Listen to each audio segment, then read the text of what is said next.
Hari ini. Assalamualaikum warahmatullahi wabarakatuh. Waalaikumsalam warahmatullahi Waalaikumsalam wabarakatuh. warahmatullahi wabarakatuh. Semoga ada yang nggak titip absen ya. Karena ini 62, tapi yang nulis lebih yang absen lebih dari 62. Berarti Recording ada in yang progress. titip absen. Recording stopped. Oke, nanti kalau ada yang titip absen, maka saya akan tidak mengapprove di semester saya.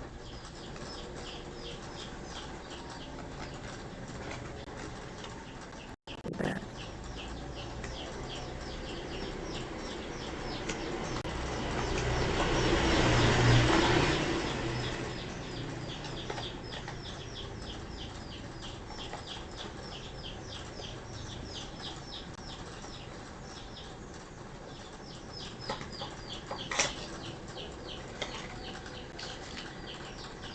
Ada.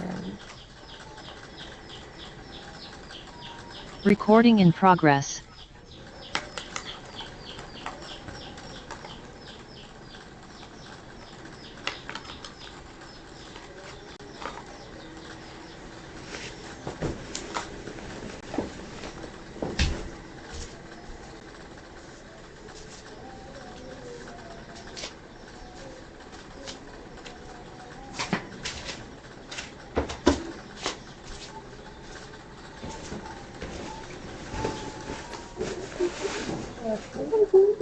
Apa ya?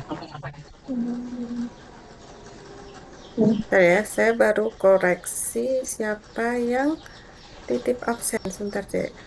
Tunggu dulu.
Adik-adik, nama udah saya screenshot. Yang nggak masuk dalam screenshot saya, berarti nanti saya batalkan via semester saya.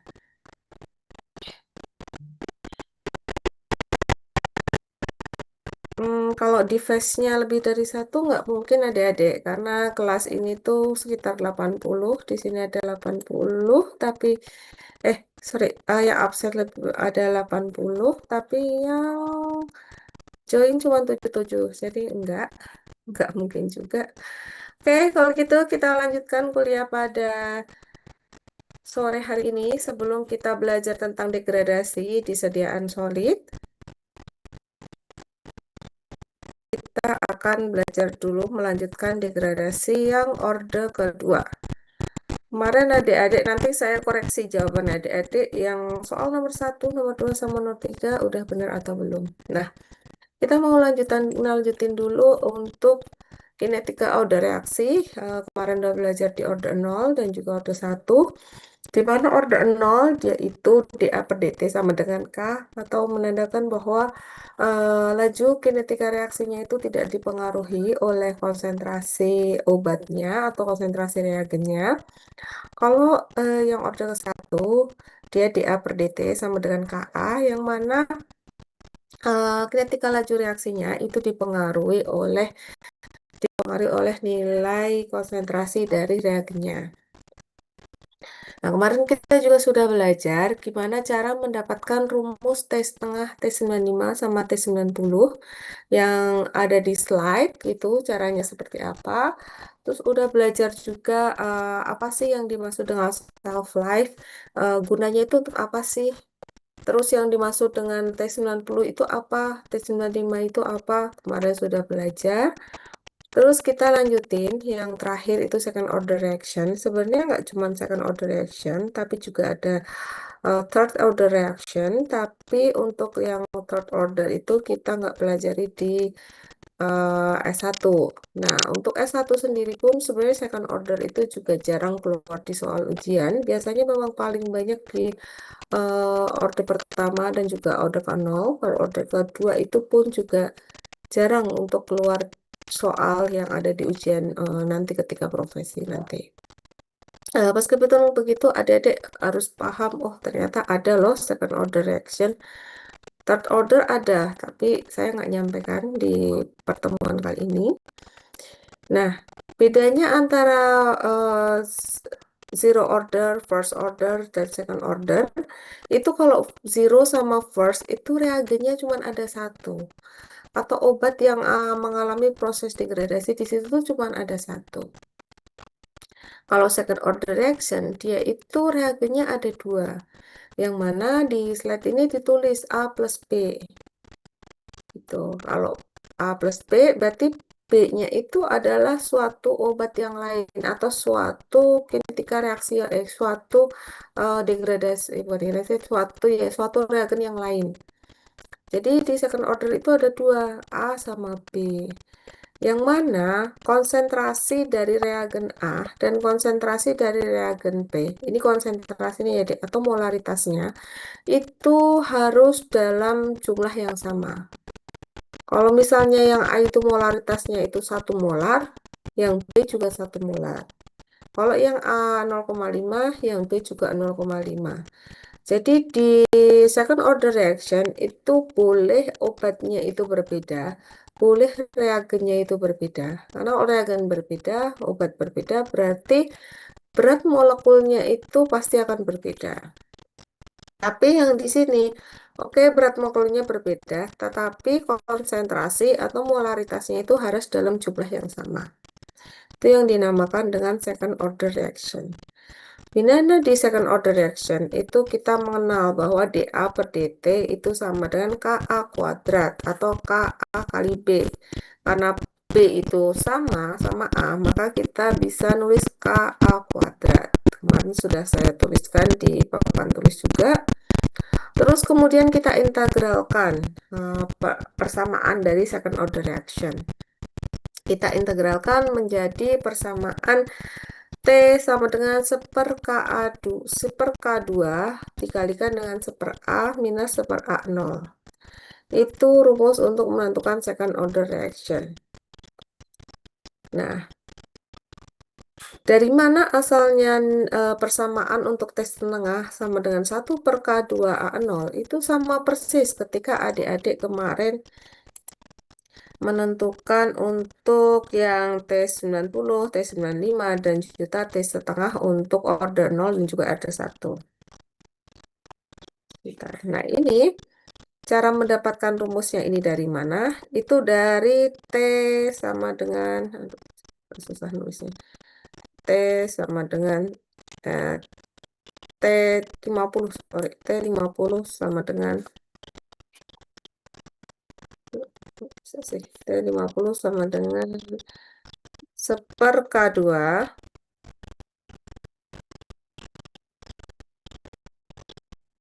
dikali dengan 1/A ketika mengalami degradasi sebanyak 50%, maka di sini tinggal 50%.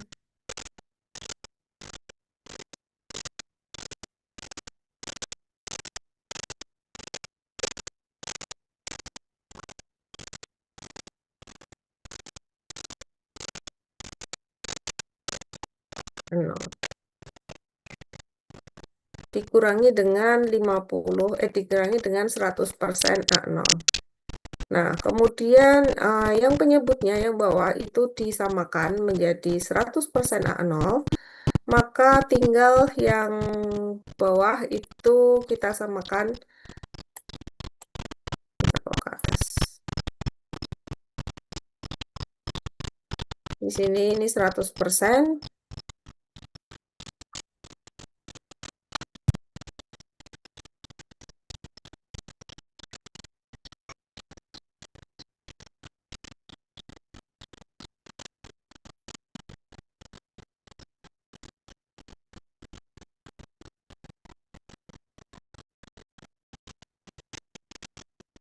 Maka di sini 2 dikurangi dengan 1.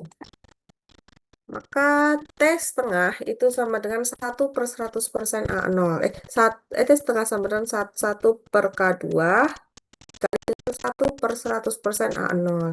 Atau 100% itu bisa kita tuliskan dalam dibagi dengan persen, berarti tinggal 1. Berarti dapat rumus T setengah per K2 dikalikan A0.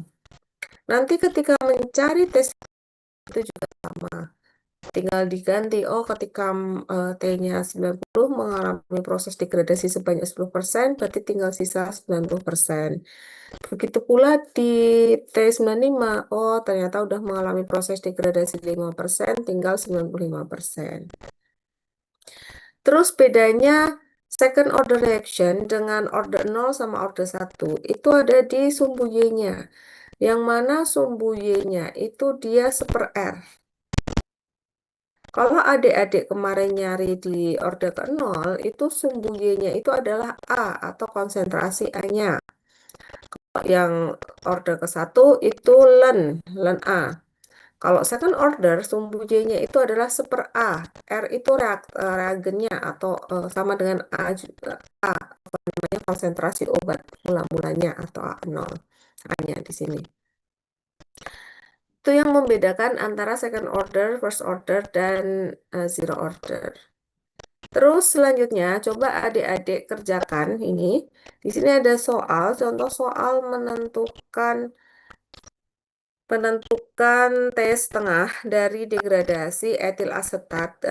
Dia mengalami proses hidrolisis ke dalam aqueous alkaline solution, di mana dia itu konsentrasinya itu sama-sama, yaitu 0,0. Dia konsentrasinya dari ester maupun dari sodium hidroklorida itu 0,02 m, atau etil asetatnya itu 0,01, dan juga sodium hidroksidanya itu hidroksidnya itu 0,01. Nah, coba adik-adik tentukan berapa nilai T setengahnya. Dicari dulu nilai K-nya, di mana sumbu X-nya itu adalah waktu, dan sumbu Y-nya itu adalah 1/A. Coba dicari dulu.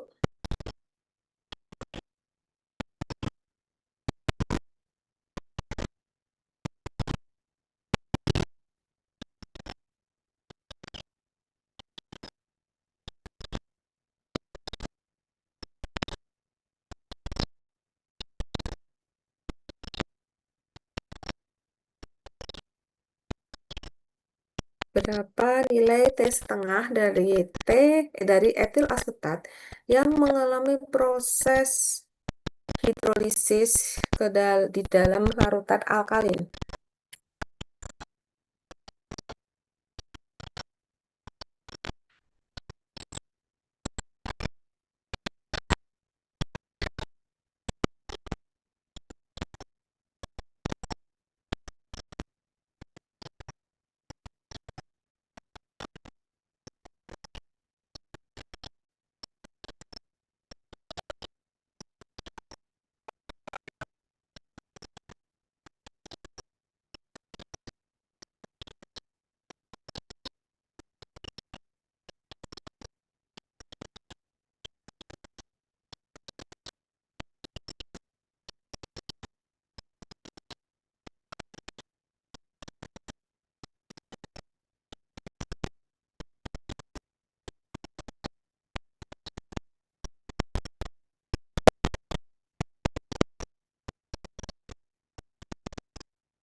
Berapa nilai T setengahnya? Udah ketemu atau nilai K-nya? Berapa nilai K-nya? Bisa cari pakai Excel atau pakai kalkulator.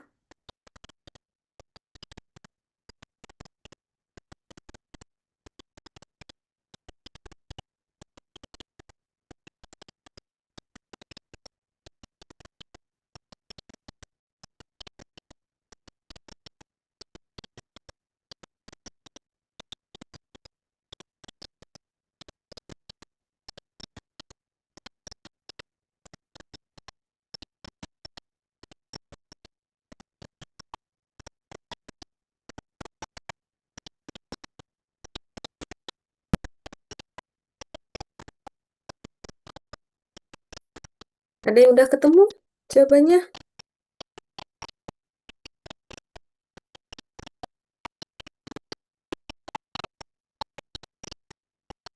2,321. K-nya 2,32. Ya. Terus kemudian berapa nilai T setengahnya?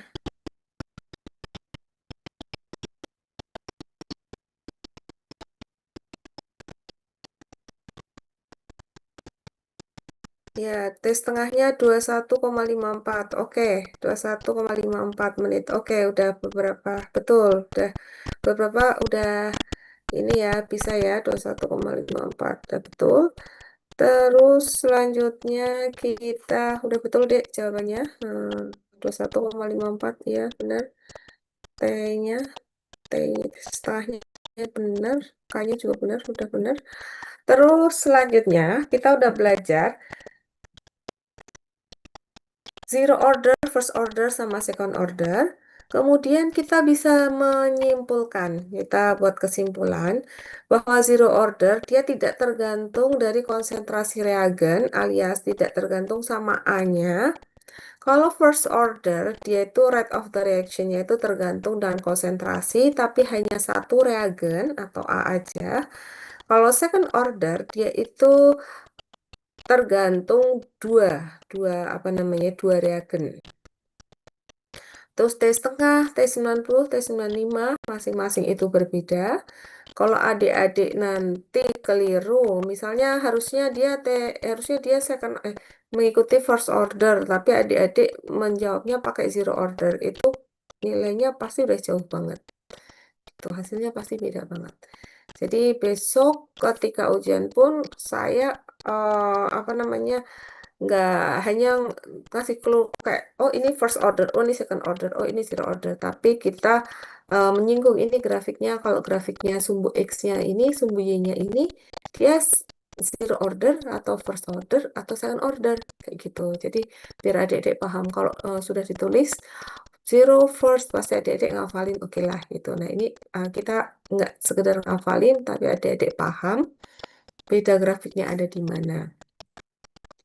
Nah, kemudian kalau kita sebagai farmasis yang kerja di industri farmasi, kemudian kita mau launching suatu produk, tapi produk ini baru pertama kali dibikin oleh industri tersebut. Otomatis mereka dalam menentukan ED itu tidak menggunakan real time, karena kalau menggunakan real time itu sangat lama, pasti produknya nggak launching-launching gitu ya. Nah, menentukannya itu menggunakan accelerated study dengan membuat kondisi stres, menggunakan suhu dan kelembapan yang cukup tinggi. Besok akan disampaikan juga sama pengampu yang lain, kalau nggak salah setelah UTS, terkait accelerated study itu apa, real study itu apa, real time study itu seperti apa, disampaikan. Terus untuk tahu, oh ini ternyata obat yang dimiliki itu mengikuti zero order, atau obat yang dimiliki itu mengikuti first order, atau obat yang dimiliki mengikuti second order. Itu caranya gimana? Caranya kita coba satu-satu, kita plottingkan. Kita bikin kurva bakunya itu, kok kurva, kita bikin linearitasnya. Pertama di zero order, berarti kita bikin sumbu X-nya itu adalah waktu, sumbu Y-nya itu adalah konsentrasi, kemudian dicari nilai R-nya. Kalau nilai R-nya itu mendekati 1, 0,99, berarti obat kita itu mengikuti order ke 0. Kalau di first order, kalau misalnya nanti nilai R-nya itu, misalnya nih, oh ternyata dari zero order nilai R-nya itu masih jauh, oh ternyata cuma 0,90, atau oh ternyata cuma 0,85. Maka kita coba plottingkan, kita rubah sumbunya itu ke dalam len. Berarti sumbu X-nya itu adalah T, sumbu Y-nya itu adalah len A, kemudian kita plotkan nilai R-nya berapa. Bukan R, ya sama sih R square sama R tinggal di akar aja. Nilai R-nya berapa? Kalau R-nya itu mendekati 1, berarti dia mengikuti first order. Tuh, kalau misalnya dua reaktan, otomatis dia bukan bukan zero order, first order. Kalau dua reaktan, kita langsung coba aja di second order nilai R-nya seperti apa. Gitu. Nah, kurang lebih seperti itu yang kita pelajari di kinetika reaksi ini. Kemudian kita akan pindah ke slide berikutnya. Tadi saya sudah mengirimkan ke PJ-nya.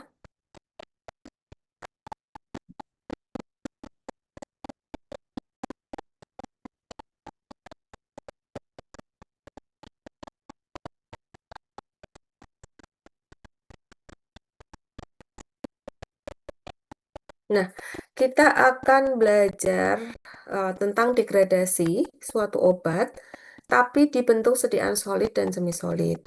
Kalau di pertemuan kedua dengan Pak Saiful itu belajar degradasi zat aktifnya, dia bisa terdegradasi secara kimia, fisika, mikrobiologi. Tapi kita di sini mau melihat degradasi solid sama semi-solid itu dalam sediaannya. Jadi zat aktif itu sudah dalam sediaan, yang mana berarti sudah tercampur sama eksipien. Gitu. Nah, kita mau amatin satu persatu. Nah, di sini adik-adik itu mampu memahami proses degradasi, tetapi dalam bentuk sediaan, yaitu solid sama semi-solid. Meskipun degradasi sediaan itu nggak cuma solid sama semi-solid, adik-adik nanti bisa belajar lebih lanjut, karena kebutuhan eh, pengembangan ilmu tuh nggak cuma solid semi-solid, tapi kalau kita mau nyampein semuanya, maka waktunya itu nggak cukup. Sehingga adik-adik ketika nanti misalnya di industri farmasi pegangnya liquid, ya itu tinggal cari aja, oh kalau liquid ternyata juga bisa mengalami proses degradasi loh. Tapi seperti apa? Bisa dicek banyak guideline-nya yang sudah melihat proses degradasi ketika ada eksipien ini sama zat aktif ini akan seperti apa. Begitu pula juga sediaan-sediaan protein, peptida, kemudian biosimilar, itu juga sama. Kita nggak pelajarin, tapi prosesnya itu dia juga sama-sama mengalami proses degradasi. Kalau pakai protein, peptide gitu, kalau atau pakai biosimilar, itu ya kita bisa pakai PCR gitu ya, PCR untuk melihat rantai proteinnya itu ada yang berubah atau enggak, asam aminonya ada yang berubah atau enggak, itu dari situ. Jadi berbeda bentuk sediaan itu akan berbeda pula hal yang perlu diamatin di situ. Berbeda pula guideline-nya. Kemudian juga zat aktifnya di sini juga pasti em, syarat-syarat yang ditentukan pun antara solid semi solid lah liquid itu pasti berbeda karena namanya solid itu pasti dia akan jauh lebih stabil daripada sediaan semi solid apalagi sediaan liquid. Nah, pertama kali eh, yang kita pelajarin itu terkait perubahan kekuatan atau kekerasan suatu sediaan solid.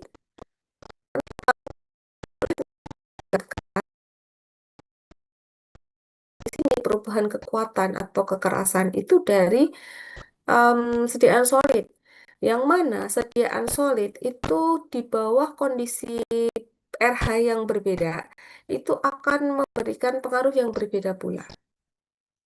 Yang mana sediaan solid ketika disimpan di kondisi RH itu kelembapan ya, disimpan di kondisi kelembapan yang sangat tinggi, itu dia akan menyebabkan obat kita, sediaan solid kita itu menarik air dari lingkungan sekitar. Karena kalau humid atau kondisi yang RH-nya tinggi, itu menandakan bahwa udara kita itu mengandung banyak air.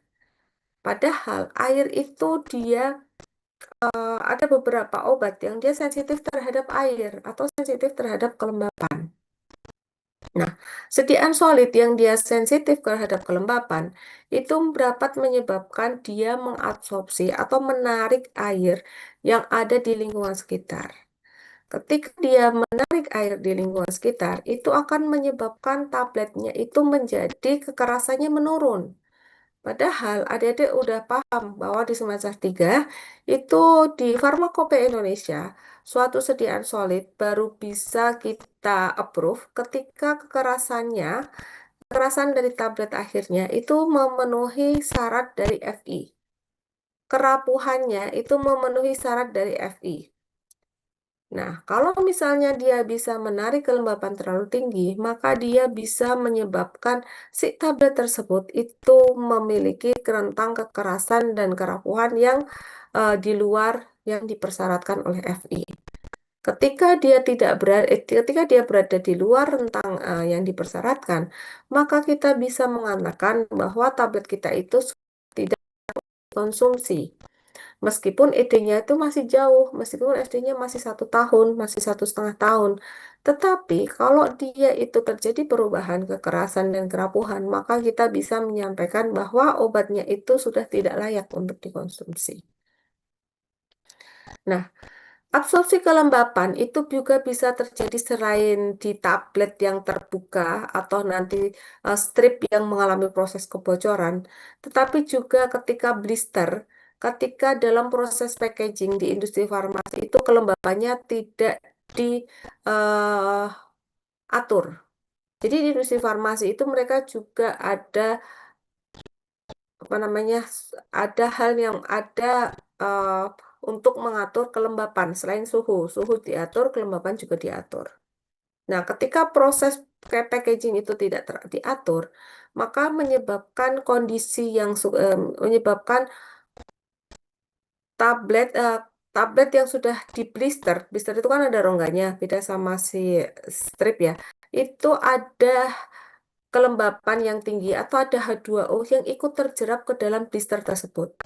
Kalau ada H2O yang ikut terjerap ke dalam blister, itu maka walaupun blisternya nggak bocor, walaupun walaupun kalau strip mah jelas ya, karena dia nggak ada rongga gitu ya. Kalau blister itu ada rongga. Kalau ada blister, ada rongga, ada H2O yang ikut terjerap, maka dapat menyebabkan si tablet itu, meskipun blisternya itu masih kondisi baik-baik aja, tapi dia kerapuhan dan kekerasannya itu akan menurun.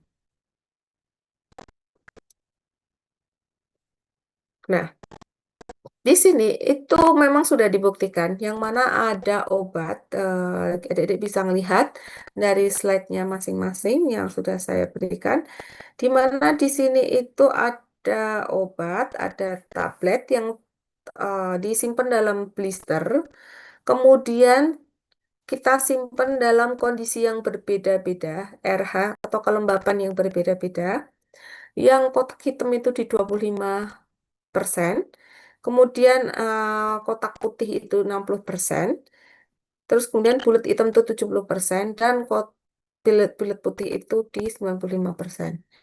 Kita bisa melihat dari grafik di mana di RH yang paling kecil itu dia kekerasan tabletnya itu masih mendekati 500. Dia sorry, bobot tabletnya itu masih 500.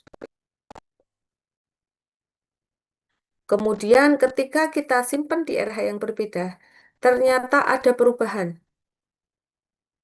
Dia masih bukan 500 juga sih, kurang dari 500 ya, 498 lah, 98, 90, 98. Nah, ketika disimpan di RH semakin tinggi, ternyata bobot tabletnya itu naik. Nah, bobot tablet yang naik itu bahwa ternyata ada air yang ikut terjerap ke dalam tabletnya. Kenapa kok jadi naik? Karena ada ketambahan H2O. Sama ketika adik-adik bajunya basah sama kering. Dengan baju yang kering, bobotnya maka akan lebih kecil daripada bobot baju yang basah. Sama kayak tablet. Tablet yang kering itu memiliki bobot yang kecil daripada tablet yang menyerap banyak air. Ini baru dari bobot tabletnya. Kemudian dari kekerasannya. Semakin banyak air, maka semakin menyebabkan kekerasannya itu akan menurun. Kalau airnya itu sedikit, maka kekerasannya itu dia sekitar 10. Tetapi ketika dia airnya terlalu banyak, RH-nya terlalu tinggi atau 95%, ternyata kekerasannya itu menurun, bahkan di bawah 5. Otomatisnya udah nggak memenuhi syarat. Ini contoh obat yang mengalami kerusakan akibat adanya kelembapan. Oleh sebab itu, di industri farmasi itu udah mengatur sedemikian rupa bahwa RH-nya itu tidak boleh lebih dari sekian. Baik sediaan solid maupun sediaan semi solid itu sama aja sih. Jadi kita tetap atur RH-nya itu dalam kondisi sekian. Bahkan ketika nanti uji hasil tes tadi itu juga ada di setting, oh oke, RH-nya itu sekian. Kita bikin stres kondisi RH sekian gitu. Jadi RH sama suhu. Jadi fokusnya di sini itu RH sama suhu. RH yang tinggi, suhu yang tinggi itu dapat menyebabkan degradasi suatu sediaan baik solid, semi solid maupun liquid maupun bisa rusak akibat adanya kondisi suhu yang terlalu tinggi sama RH yang terlalu tinggi. Nah, kekuatan tablet itu perubahan kekuatan tablet itu bisa disebabkan karena adanya tablet tersebut sensitif terhadap kelembapan. Bisa juga terhadap packagingnya, packagingnya itu bisa menyerap air di lingkungan sekitar. Atau packagingnya itu ditempel itu ada air yang ikut terserap dalam blister dan juga kondisi kelembapan. Kondisi kelembapan yang sangat tinggi mengandung banyak air, oleh sebab itu dia bisa terabsorpsi oleh sediaan solidnya. Sediaan solid tersebut kekuatan sama kekerasannya itu menurun. Nah, oleh sebab itu, memahami prediksi prediksi degradasi obat lain secara kimia itu juga sangat penting. Tidak secara, ya sebenarnya H2O tidak secara kimiawi dengan menentukan kadarnya. Kalau tadi itu kan itu masih bagus, itu secara tampilan fisiknya itu bagus, statistikanya bagus. Ternyata kalau statistika bagus itu bahwa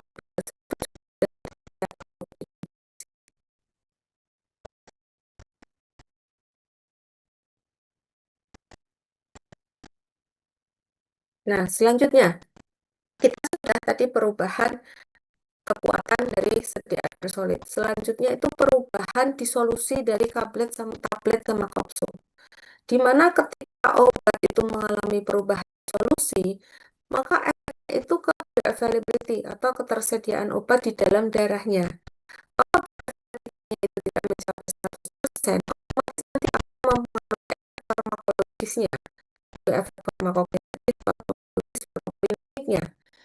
Nah, contoh ketika kita melihat, oh kenapa disolusinya itu nggak bagus, dia melalui proses perubahan atau enggak, itu melalui uji disolusi atau uji pengawasan obat secara in vitro. Di ketika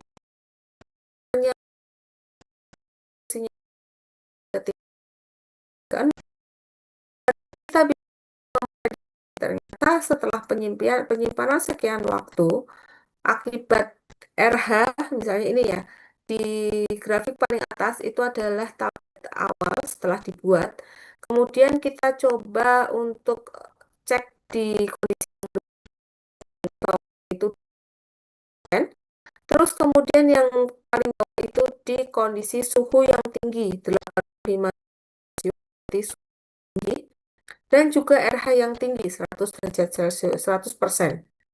Ternyata ketika obat itu disimpan di suhu yang rendah, kelembapan yang rendah, dia disolusinya itu masih bagus, mendekati 100%. Tetapi ketika disimpan di 100%, dia itu tadi berarti ada H2O, berarti bisa mengalami proses hidrolisis yang menyebabkan obatnya itu rusak secara kimiawi, ternyata menyebabkan disolusinya itu menurun.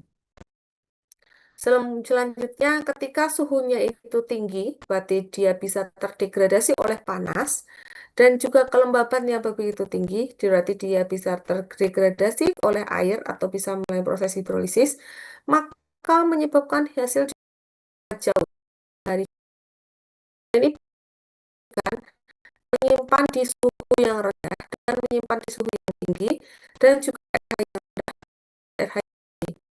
Oleh sebab itu, adik-adik itu paham kenapa kok obat itu nggak boleh disimpan di kondisi dekat api, kenapa kok obat itu nggak boleh disimpan di samping elektronik yang bisa merilis panas. Nah, itu karena hubungannya bisa merusak obatnya. Secara kasat mata, kalau secara kimiawi, itu dia nggak kelihatan. Warnanya tetap putih, tetap keras, eh, kerapuhannya juga nggak berubah sama sekali. Tetapi ternyata di dalam tablet itu zat aktifnya dia sudah rusak. Tuh. Sehingga penyimpanan obat tuh di kemasan sekunder itu diberikan informasi, tolong disimpan di kondisi sekian. Ketika distribusi pun dari uh, nggak jauh dari distribusi. Ketika menyimpan di gudang sebelum merilis produk, itu kondisi gudang itu diatur suhunya, walaupun udah masuk finish good, walaupun sudah masuk ke gray area. Tapi kondisi gudang itu juga disesuaikan. Jangan sampai obat itu udah rusak duluan dari industrinya sebelum didistribusikan.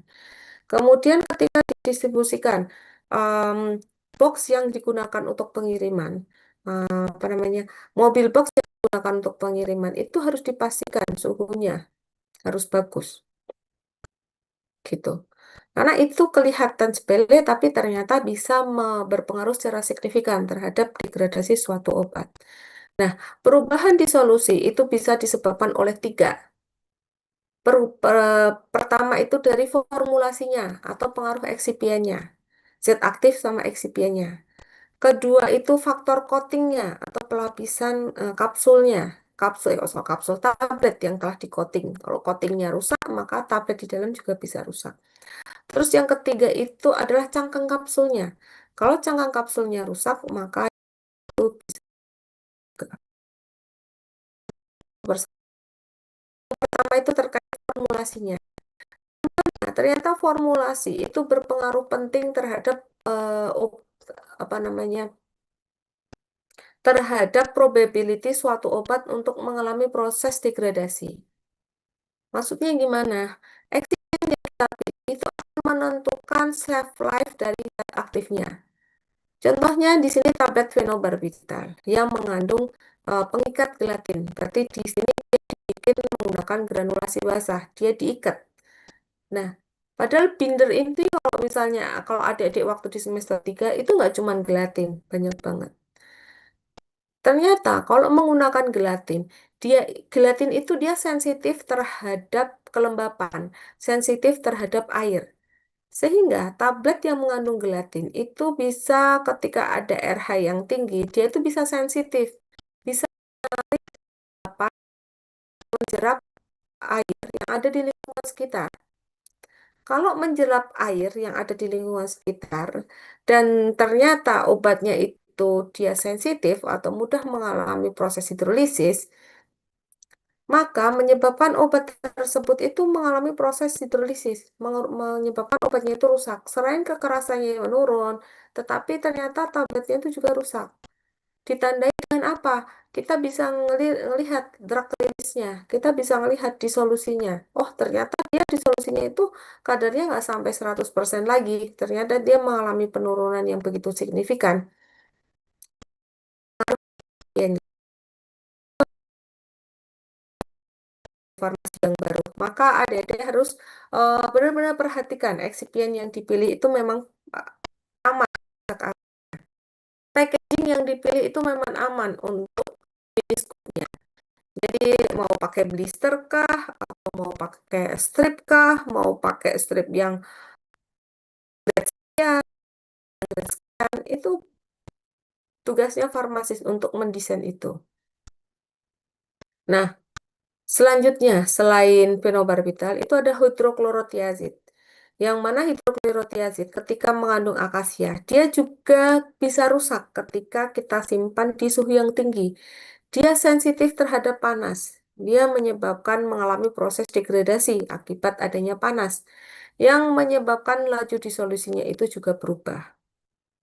Kemudian ada hidroklorotiazid bit yang mengandung sodium starch glikolat, di mana sodium starch glikolat di kondisi RH yang tinggi, dia juga bisa menarik kelembapan di lingkungan sekitar kita, yang dapat menyebabkan hidroklorotiazidnya itu rusak dan menyebabkan disolusi dari hidroklorotiazid itu akan menurun. Kemudian ada nitrofurantoin kapsul yang kita simpan di kondisi kelembapan yang tinggi, di mana nitrofurantoin kapsul itu mengandung karbomer. Ternyata dengan adanya kelembapan itu dapat menyebabkan karbomernya itu mengalami peningkatan. Di sini dia nitrofurantoin itu menjadi tidak stabil. Semakin banyak karbomernya, itu semakin menentukan nasib si nitrofurantoin ini dan menyebabkan disolusinya itu akan menurun. Kalau disolusinya menurun, otomatis efeknya ke bioavailability-nya. Nah, karbomer, karbopol itu tidak hanya digunakan untuk pembuatan solid, ada pembuatan karbopol. Di mana karbopol itu harus kita kembangkan oleh air. Berarti kan dia sensitif sama air ya. Nah, dia itu nggak cuma dipakai untuk sediaan semi solid, tetapi juga dipakai untuk sediaan.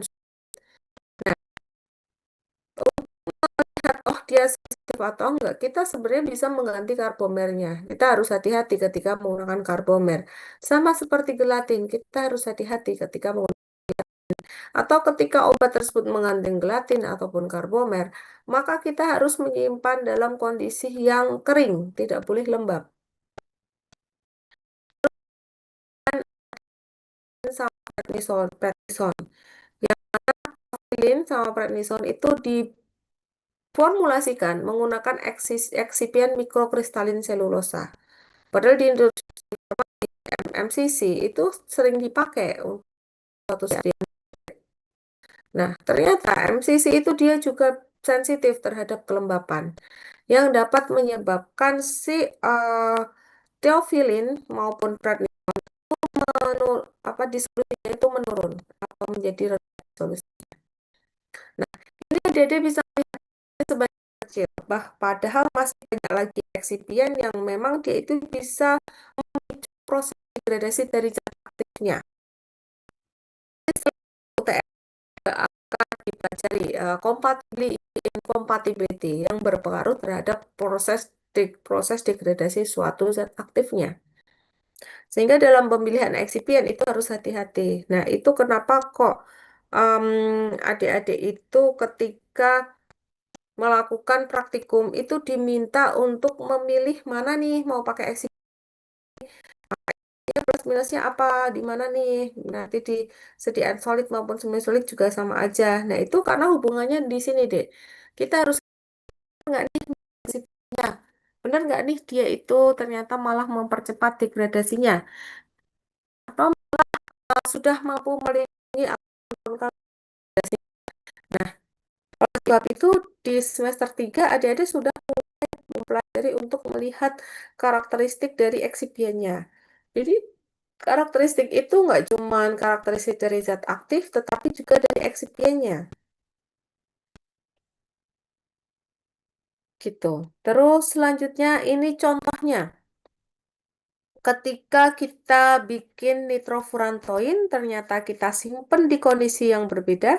Dia mengandung less karbomer, kemudian disimpan selama 1 tahun, disimpan di suhu 40 derajat dan RH 30%. Ternyata dia masih bagus. Kemudian, menggunakan karbomer yang lebih banyak, disimpan selama 1 tahun di suhu yang tinggi, di RH yang lebih tinggi dibandingkan yang ini, dia apa namanya excretion rate-nya itu paling kecil. Nah, dari grafik ini kita bisa menyimpulkan ternyata kebanyakan karbomer itu ketika disimpan di RH tinggi itu menyebabkan obatnya itu udah rusak duluan. Ternyata kalau misalnya karbonnya sedikit, kita simpan di RH sedikit, RH kecil, itu masih nggak aman kayak gitu. Nah, itu dari sini. Nah, kemudian yang gambar sampingnya, perubahan swelling force dari asam alginat disimpan di kondisi variasi RH yang ber-RH dan suhu yang berbeda. Ada suhu 25, 30 di RH 75, kemudian 40, 50, itu memberikan gambar swelling force yang berbeda pula. Tentunya yang suhu yang rendah atau suhu 25 itu memiliki nilai yang masih bagus, swelling yang masih bagus. Tetapi ketika suhunya lebih tinggi, nanti RH-nya lebih tinggi, ternyata akan menghasilkan variasi swelling force dari tablet kita selama penyimpanan 1 tahun. Terus setelah melihat, oh ternyata solusi formulasi solusi akibat adanya coating.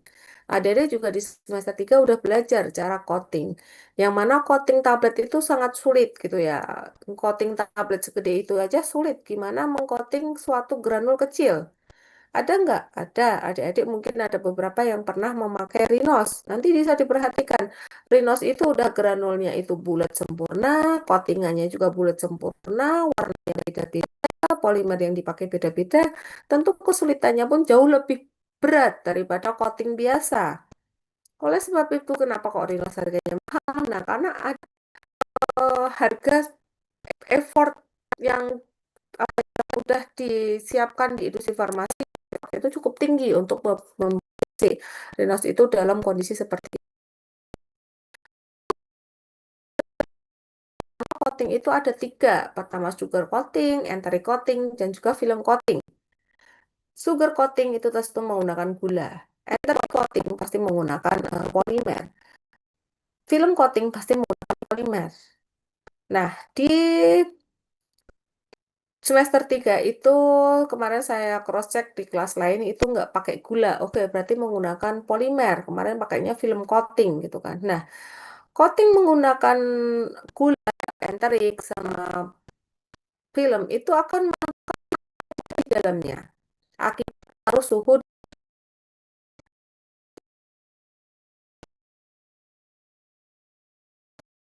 karena namanya gula itu dia mudah leleh, warnanya mudah luntur.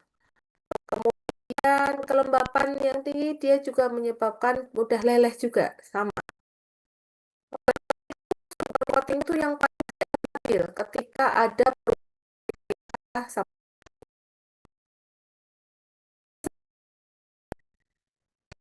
terakhir itu adalah coating. Coating pun dia masih aman, tapi ketika kondisinya terlalu suhunya terlalu tinggi, dia juga bisa rusak. Kalau itu udah tablet, padahal di coating itu untuk melindungi si tablet itu, otomatis tabletnya itu jadi tidak terlindungi. Kalau tidak terlindungi, misalnya obat itu sengaja di coating intestinal tract. Dia tidak akan memicu sekresi asam lambung. Contohnya apa? Kalium diklofenak, natrium diklofenak. Dia sensitif, cepat meningkat lambung. Rusak. Kita bisa membayangkan apa yang terjadi, maka dia bisa terilis di lambung yang harusnya padahal kalau di coating dia masih kondisinya utuh. Nah, karena coatingnya udah rusak, maka obat tersebut udah mulai terilis, terlepas. Padahal kita harapannya dia baru bisa lepas di lepas dulu. Kalau lepas duluan, maka pengaruhnya ke disolusi. Yang harusnya kita harapkan dia terdisolusi 100% di gastrointestinal tract, ternyata dia udah melepasan. Sebab itu eh, disolusi itu bisa menurun itu ketika coatingnya rusak. Selain dari formulasinya, formulasi yang mengandung gelatin, formulasi yang mengandung akasia, formulasi yang mengandung karbomer, tetapi juga dari coating yang udah rusak. Nah, selanjutnya dari cangkang kapsulnya. Yang mana cangkang kapsul itu kebanyakan dibuat dari gelatin. Sebenarnya cangkang kapsul ini nggak cuma dari gelatin, ada yang sudah pakai pati, sagu, ada yang udah pakai macam-macam, nggak cuma gelatin aja. Tetapi cangkang kapsul yang mengandung gelatin dia itu nggak stabil terhadap adanya kondisi kelembapan yang tinggi. Sama seperti ketika gelatin itu dicampur dalam pembuatan tablet. Nah, ketika cangkang kapsul ini dia itu simpan di RH yang tinggi, maka menyebabkan cangkang kapsulnya itu mulai meleleh, mulai lunak.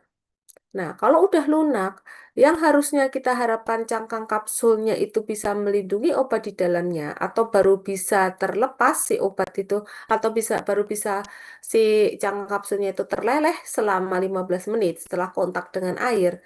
Tetapi karena si cangkang kapsulnya itu udah rusak, maka 5 menit aja dia udah rusak. Kalau 5 menit aja udah rusak, maka obat yang harusnya kita harapkan baru terdisolusi setelah 15 menit, dia 5 menit aja dia udah terdisolusi, dia udah terilis. Nah, itu maksudnya seperti itu. Oleh sebab itu, kita harus hati-hati untuk menyimpan kapsul. Ketika adik-adik beli obat dalam botolan, dia dibuat kapsul pun pakai hasil kecilnya. Untuk antisipasi, biar dia itu tidak menyerap air. Kemudian penurunan pelepasan obat juga disebabkan oleh kapsul yang mengandung polisorbat, di mana polisorbat itu bisa mengalami proses cross-linking dengan gelatin, membentuk formaldehid. Akibat si polisorbatnya itu mengalami proses degradasi, oksidasi.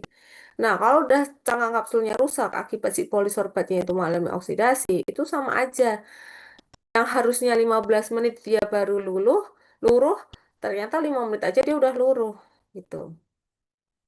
Kemudian interaksi warna dengan gelatin di cangkang kapsulnya. Ternyata warna dan gelatin, jadi nggak cuman gelatinnya aja yang sensitif terhadap air, tetapi warnanya juga. Kalau warnanya dia itu mudah larut, maka dia juga menyebabkan warnanya itu jadi rusak. Jadi secara fisika itu dia udah rusak duluan gitu. Nggak bisa melindungi obat yang ada di dalam si cangkang kapsul tersebut. Nah, itu tadi perubahan disolusi akibat adanya formulasi, coating, sama cangkang kapsulnya. Terus yang terakhir, itu biar sama kayak kelas yang lainnya, itu supositoria. Di mana supositoria itu memang kita sengaja kita buat, itu kondisinya keras, tetapi ketika dipakai di suhu tubuh 37 di rektal, dia itu akan meleleh. Nah, sayangnya penggunaan lipid, karena kan kalau buat supositoria itu kan ada lipidnya. Penggunaan lipid itu dia mudah mengalami proses oksidasi, mudah mengalami proses transesterifikasi, mudah mengalami proses transisi menjadi bentuk kristalnya. Nah, ketika terjadi proses transisi, proses transesterifikasi, Proses oksidasi itu menyebabkan lipidnya itu menjadi kristal, menjadi si supositorinya itu menjadi keras, meningkatkan kekerasan dari supositoria akibat penyimpanan jangka panjang, akibat kondisi suhu yang tinggi. Oleh sebab itu, apalagi ketika supositorinya itu mengandung asil gliserol, nggak cuma asil gliserol, ketika mengandung oleum kakao, nanti adik-adik bisa mengamati oleum kakao itu dia bisa mengalami proses oksidasi lipid di suhu berapa, nah itu harus diperhatikan. Nah, oleh sebab itu kita harus tahu betul lipid yang kita pakai itu dia sensitif terhadap panas sampai suhu berapa. Dia sensitif di suhu berapa? Kalau sensitif di suhu 60, kita nggak boleh memanaskan sampai suhu 60. Berarti kita harus turunkan. Karena itu penyimpanan pengaruhnya jangan lama.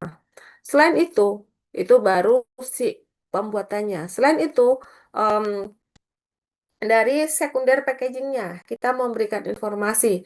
Di situ suhunya harus disimpan di suhu mana, biar dia itu eh, basis yang kita pakai untuk pembuatan suppositoria itu nggak rusak, nggak menyebabkan dia itu menjadi keras. Karena kalau keras menyebabkan apa? Kalau keras nanti menyebabkan harusnya suppositoria itu kurang dari 5 menit dia udah melting, udah melted. Ternyata karena dia mengeras, supositorinya itu menjadi rusak. Ternyata ketika rusak, berarti dia nggak bisa melepaskan obat yang ada di dalam supositoria. Berarti obatnya itu udah nggak bisa dipakai, udah rusak duluan.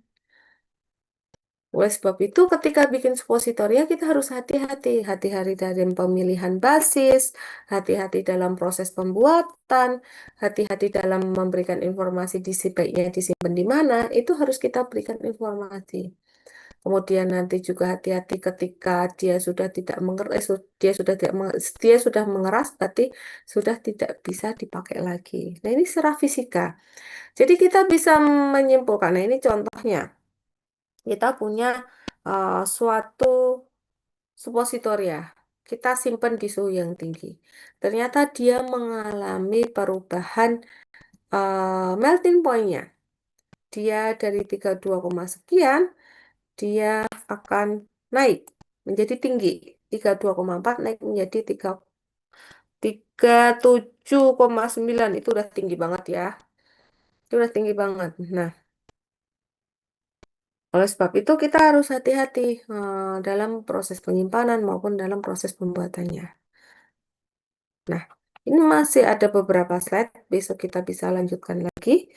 Tapi adik-adik bisa menarik kesimpulan dari yang sudah disampaikan di sini, bahwa suhu dan kelembapan itu berperan penting terhadap proses degradasi suatu sediaan, baik solid maupun semi-solid. Walaupun ini contohnya masih banyak solid, semi-solidnya baru suppositoria. Tapi semi-solid pun dia masih banyak, mau sediaannya salep, sediaannya itu krim, mau dia mengandung zat aktif yang apa, itu juga harus diperhatikan. Vitamin C bentuknya krim, vitamin C bentuknya serum, dan sebagainya. Itu dia juga sensitif terhadap suhu, sensitif terhadap kelembapan, bahkan sensitif juga terhadap cahaya. Nah, adik-adik bisa melihat bahwa, oh ternyata suhu dan kelembapan itu berperan penting terhadap proses degradasi. Karena suhu dan kelembapan berperan penting terhadap proses degradasi, oleh sebab itu, di kemasan sekunder itu diberikan informasi, disimpan di suhu sekian. Kita juga mengedukasi pasien, nanti disimpan di sini ya, tidak boleh di dekat panas. Nah, itu biar obatnya nggak rusak. Kita mengedukasi pasien. Kalau suhu 30 derajat Celcius dia ada, tapi eh, di mana kita tahu 30 derajat Celcius panasnya sekian, itu kadang masyarakat nggak tahu. Nah, itu hal-hal seperti itu bisa kasih edukasi ke masyarakat. Selain itu juga ada kelembapan, karena Indonesia itu airnya tinggi, maka kondisi di musim kemarau dengan musim hujan itu pasti berbeda. Kalau musim hujan pasti kelembapannya cukup tinggi, kandungan airnya cukup tinggi. Nah, kurang lebih seperti itu. Ada yang mau ditanyakan dulu, adik-adik? Ada yang mau tanya?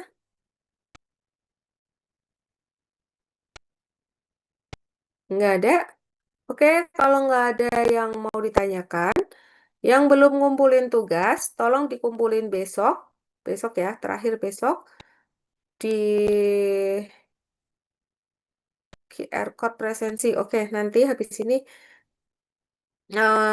dikumpulin ke lab karena besok saya di OSCE Center di Gedung Pasca. Nanti dititipin. Yang belum, tolong segera dikumpulkan karena hanya satu kali saya memberikan nilai tugas itu aja. Itu nanti untuk poin plus, poin tambahan adik-adik biar nilainya tuh nggak cuma dari UTS sama dari UAS. Nah, untuk presensi tadi yang kok jumlahnya sekian, terus tadi ada yang kok ada yang banyak gitu ya. Nanti saya cross check. Saya tadi udah screenshot. Saya cross check lagi. Oke, kalau nggak ada yang mau ditanyakan lagi, saya akhiri untuk kuliah pada sore hari ini. Wassalamualaikum warahmatullahi wabarakatuh.